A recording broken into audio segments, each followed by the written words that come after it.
नमस्कार. परखड मतमध्ये आपलं स्वागत. मराठा आरक्षणाला दिलेल्या स्थगितीनंतर जो गदारोळ उठला,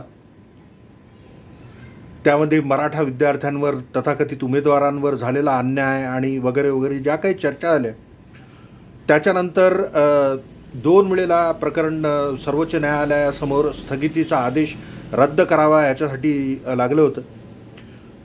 दोन्ही वेळेला बऱ्यापैकी कोर्टासमोर सुनावणी झाली.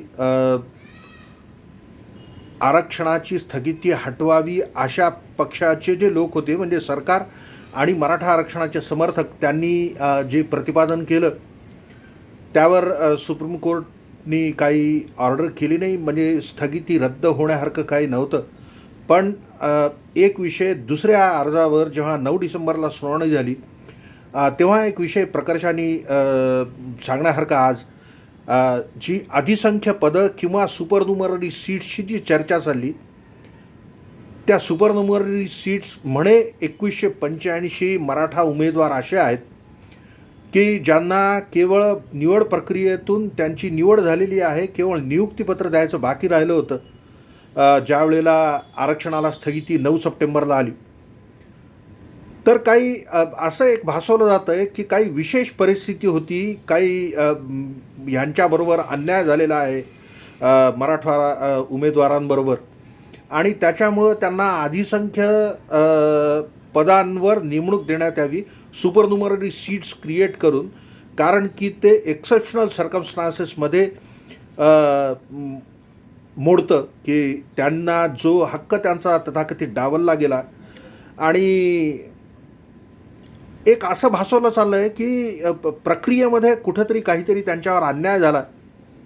सुरळीत जर सगळं झालं असतं तर त्यांना आत्तापर्यंत नियुक्ती दिल्या गेली असती. हा जर तरचा विषय नाही आहे.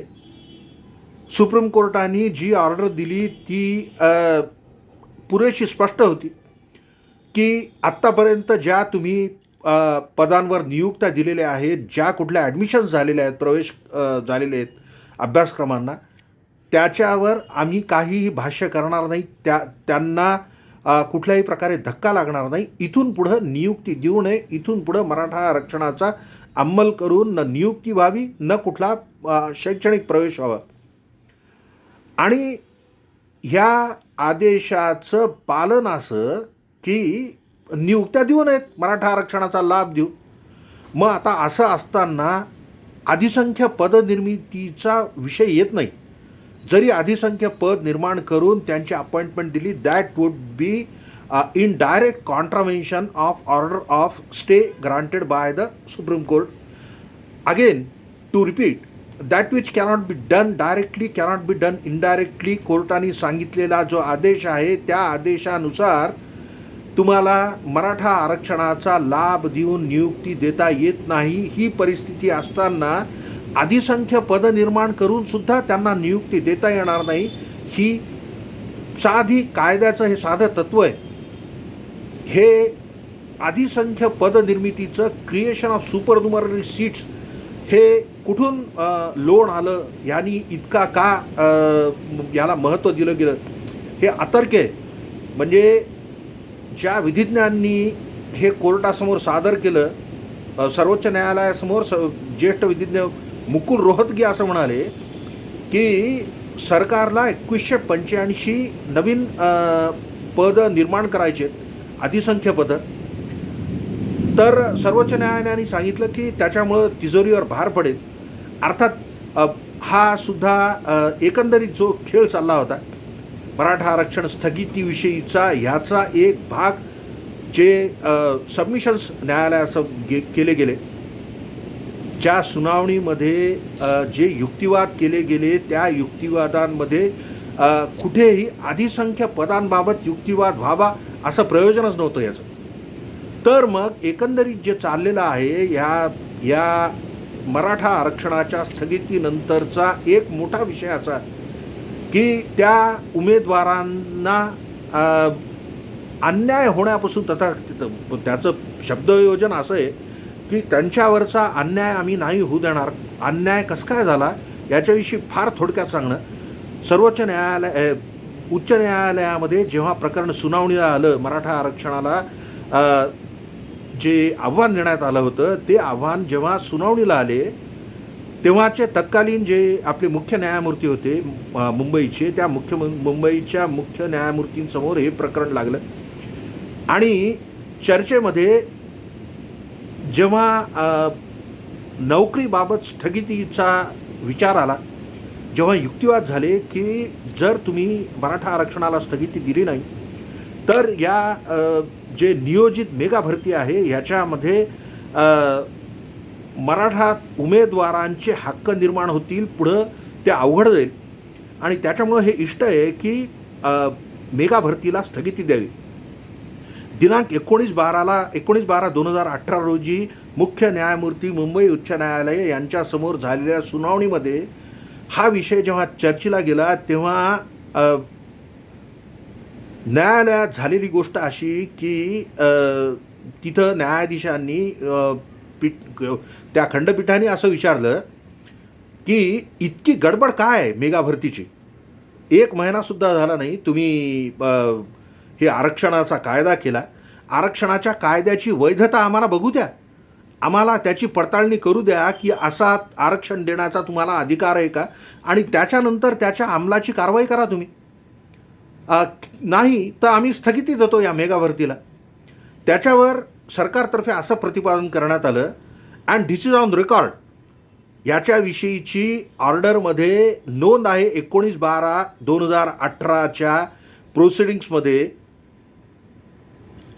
जयश्री पाटील आणि इतर लोक विरुद्ध महाराष्ट्र शासन, उदय गोविंदराज ढोपळे आणि इतर लोक विरुद्ध महाराष्ट्र शासन या प्रकरणांमध्ये लिखित जो आदेश वेबसाईटवर आहे त्याच्यामध्ये सुद्धा या मी जे सांगतोय त्याचा उल्लेख आहे की सरकारतर्फे असं प्रतिपादन करण्यात आलं की जी निवड प्रक्रिया आहे, फक्त MPSC नाही पण इतरसुद्धा ज्या सगळ्या निवड प्रक्रिया आहेत सरकारमार्फत राबविण्यात येणाऱ्या काही बाकी लोकल बॉडीज जसे जिल्हा परिषद आहे, नगरपालिका आहे, कोऑपरेटिव्ह सोसायटीज आहेत, या सगळ्यांमध्ये आरक्षणाचा अंमल करून मराठा उमेदवारांना आरक्षण देऊन पदभरती करायची जी आहे, तर असं सांगण्यात आलं की स्थगिती नका देऊ, कारण आम्ही नियुक्तीपत्र सध्या नाही देणार.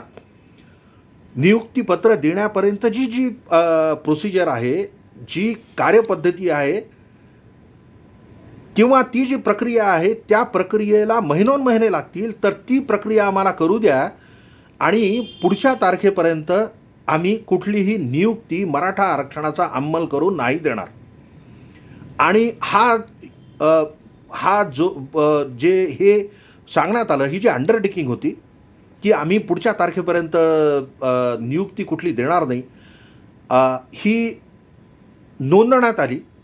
आणि ती तशी जी हमी होती सरकारतर्फे देण्यात आलेली, ही नोंदवून घेऊन मग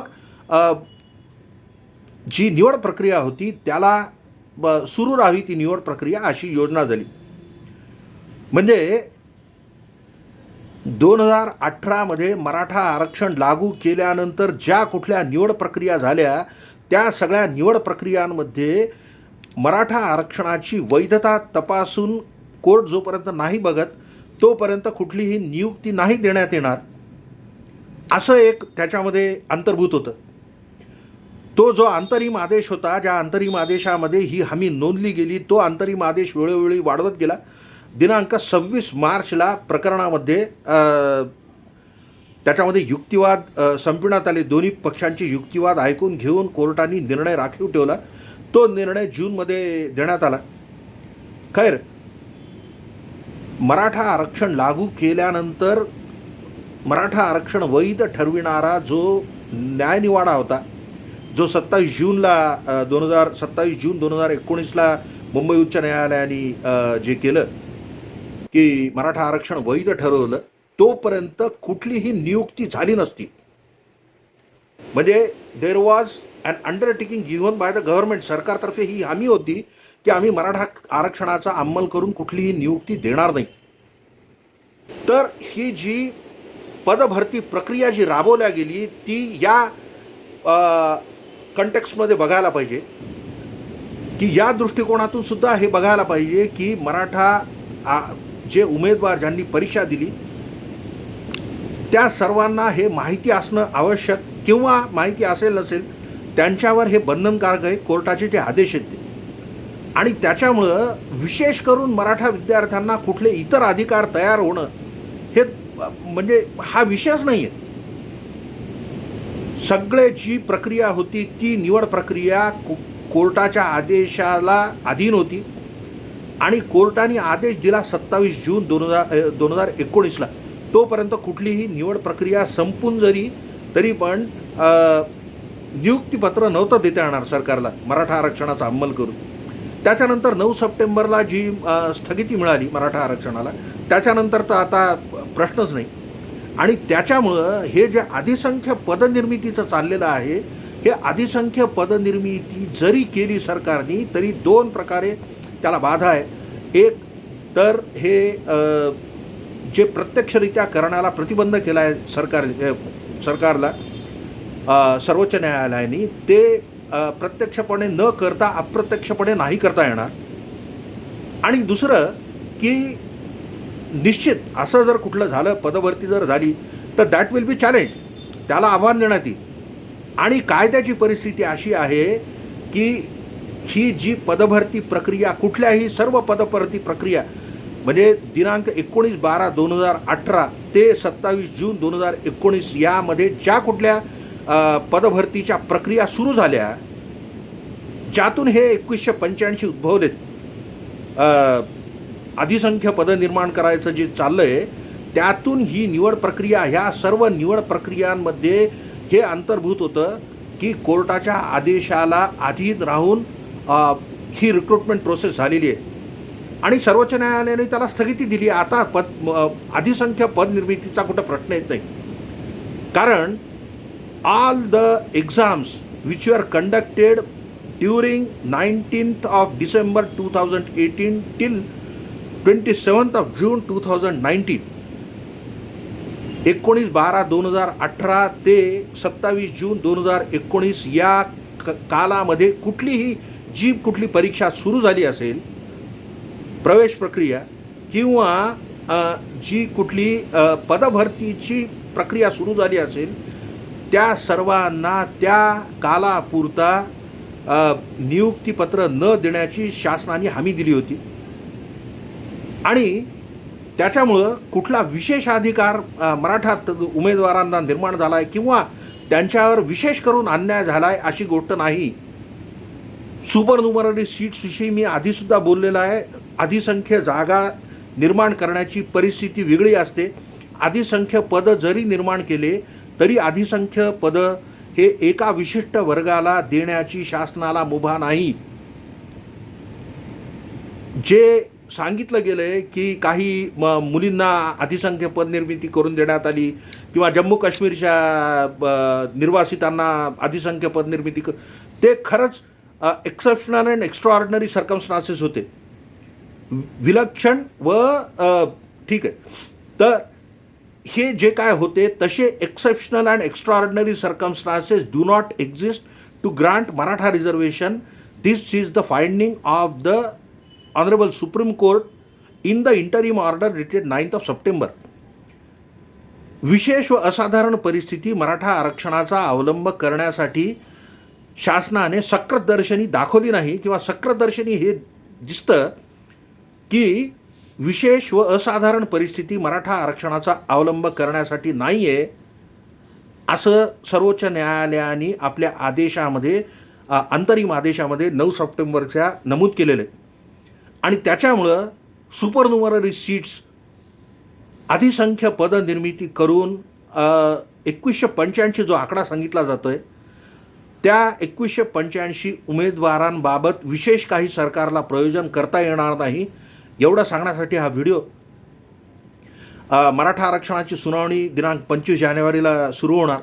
आता सर्वांचं तिकडंच साहजिक लक्ष आहे.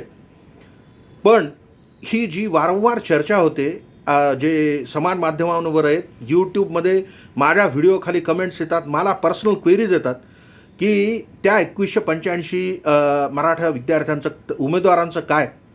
याच्याविषयी थोडं विस्ताराने बोलावं म्हणून आजच्या व्हिडिओचं प्रयोजन होतं. आपण ऐकून घेतलं, धन्यवाद. मी श्रीरंग चौधरी, परखड मतसाठी.